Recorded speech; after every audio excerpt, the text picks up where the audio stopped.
Praise the Lord. இயேசுவின் நாமத்தில் உங்களுக்கு அன்பின் வாழ்த்துக்கள். நல்லா இருக்கீங்களா? இந்த திங்கட்கிழமை நாள் கூட உங்களை பார்ப்பது எனக்கு மிகுந்த மகிழ்ச்சியை தருகிறது. ஏன்னா தேவன் இந்த மாதம் நமக்கு நல்ல வாக்குத்தத்தம் பண்ணியிருக்கிறார். இந்த மாதத்தினுடைய கடைசி திங்கட்கிழமை வேற இன்னைக்கு. கர்த்தர் நம்மை பார்த்து எரேமியா 40ஆம் அதிகாரம் 4ஆம் வசனத்தில் 5வது வரியில் ஆண்டவர் நமக்கு சொல்றாரு, நான் உன்னை பத்திரமாய் பார்த்து கொள்ளுவேன். இந்த மாச வாக்குத்தத்தம் இல்லைங்களா? அப்படி இருக்கும்போது கர்த்தர் நம்மை பத்திரமாய் பார்த்து கொள்ளுகிறவர் தான். ஆனா பத்திரமாய் பார்த்து கொள்ள முடியாத சூழ்நிலைக்கு கர்த்தரை நாம தள்ளி விடுகிறோம். எப்படின்னு சொல்லி பார்க்கலாமா? நியாயாதிபதிகள் புஸ்தகம் 13ஆம் அதிகாரத்துல ஒரு சம்பவம் சிம்சோன் குறித்து. சிம்சோனுடைய தாய் தகப்பனார் 2 பேரும் இருக்கிறாங்க. அவங்க தாய்க்கு தேவதூதன் காட்சி அளித்து ஒரு வார்த்தையை சொல்றாரு. 2 விதமான இன்ஸ்ட்ரக்ஷன். முதல்ல தாயார் எப்படி இருக்கணும், எச்சரிக்கையா இருக்கணும்னு சொல்லி ஒரு வார்த்தை. 2வது குழந்தை வளர்ப்பை குறித்து ஒரு சில வார்த்தை. அதை மட்டும் தான் பார்க்க போறோம். அதே நியாயாதிபதிகள் புஸ்தகம் 13ஆம் அதிகாரத்தில் 5ஆம் வசனத்தை கவனித்து பாருங்க. நீ கர்ப்பம் தரித்து ஒரு குமாரனை பெறுவாய், அவன் தலையின் மேல் சவரகன் கத்தி படலாகாது. அந்த பிள்ளை பிறந்தது முதல் தேவனுக்கென்று நசரேயனாய் இருப்பான். அவன் இஸ்ரவேலை பெலிஸ்தரின் கைக்கு நீக்கலாக்கி ரட்சிக்க தொடங்குவான் என்றார். எவ்வளவு பெரிய வார்த்தை! 2 காரியம். சவரகன் கத்தி தலையில படக்கூடாது. 2வது கர்த்தருடைய பார்வையில நசரேயன் என்ன வாழுவான்னு சொல்லி தேவதூதனால கர்த்தரால சொல்லப்படுகிற வார்த்தை உண்டாகிறது. ஆனா இந்த 2 வார்த்தையும் அழகா கேட்கிறாங்க தாயார் போய் தகப்பனார்ட்ட சொல்றாங்க. சிம்சோனுடைய தகப்பனார்ட்ட மனோவா என்ன செய்யறாரு? மறுபடியும் ஜோம் பண்றாரு. தேவதூதன் மறுபடியும் காட்சி அளிக்கிறார். மறுபடியும் நாங்க எப்படி வளர்க்கணும்னு சொல்லி கேட்கும் போது இந்த வார்த்தை மறுபடியும் தேவதூதன் சொல்லி எச்சரிக்கிறார். எல்லாம் கேட்கறதெல்லாம் ஓகே. ஆனா சவரகன் கத்தி படக்கூடாதுன்னு சொல்லி அழகா வளர்த்தாங்க சிம்சோனை. அதுதான்டா உன் பலன் அப்படின்னு சொல்லி.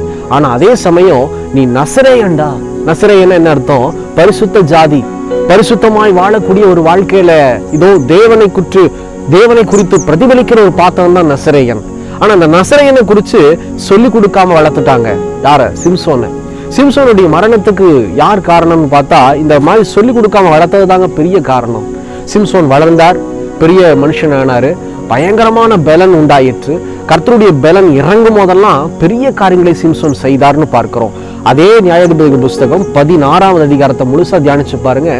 தெளிலாள் அப்படிங்கிற ஒரு வேசி பெண்ணிடத்துல பழகும் போது அந்த பெண் தன்னுடைய பலனை அறிந்து கொள்ள சிந்திக்கிறாளேன்னு சொல்லி கொஞ்சம் கூட யோசனை இல்லாம அங்கேயே தங்கி அதிக மணி நேரம் மனுஷனோட டைம் ஸ்பெண்ட் பண்ணும்போது அந்த பெண் என்ன செய்யறா?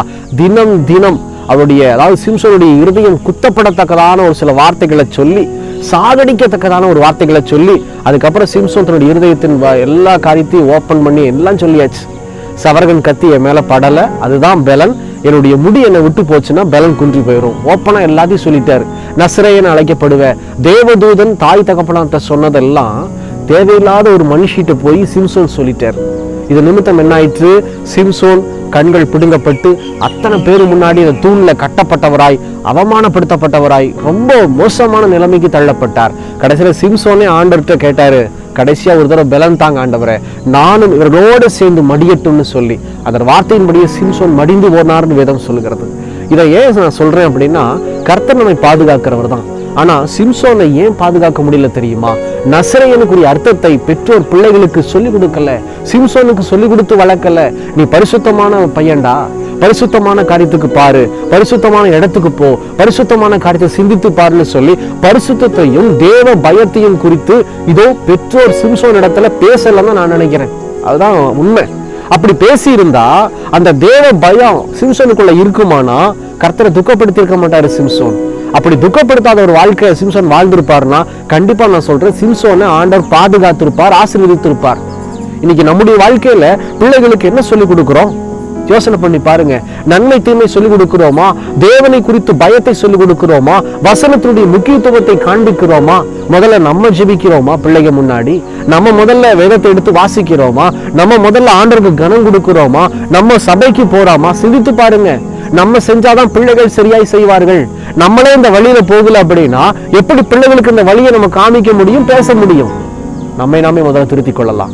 ஏன்னா கர்த்தர் நம்மை பாதுகாக்கிறவர், நம்ம சந்ததியை பாதுகாக்கிறவர்.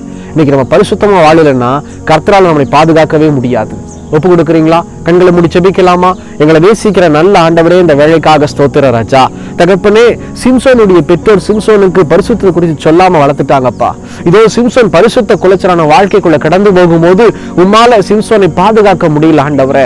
ஆனா நாங்க இனி வரக்கூடிய வாழ்க்கையில ஆண்டவரே, நீர் தந்திருக்கிற ஒவ்வொரு நொடியும் பிள்ளைகளுக்கு ஆண்டவரே முதல்ல பரிசுத்த குறித்து சொல்லி நாங்க பரிசுத்தமா வாழ்ந்து உண்மை போல வாழுகிற வாழ்க்கைகளை அர்ப்பணிக்கிறோம்னு சொல்லி அர்ப்பணிக்கிற பிள்ளைகளை கண்ணோக்கி பார்த்து ஆண்டவரே, பெற்றோரையும் பிள்ளைகளையும் ஆசீர்வதிப்பீராக.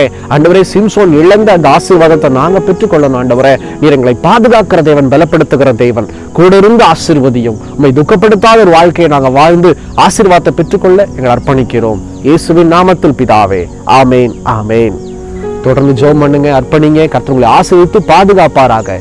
எங்களுக்காகவும் ஊழியத்துக்காகவும் ஜெபித்துக் கொள்ளுங்கள். God bless you.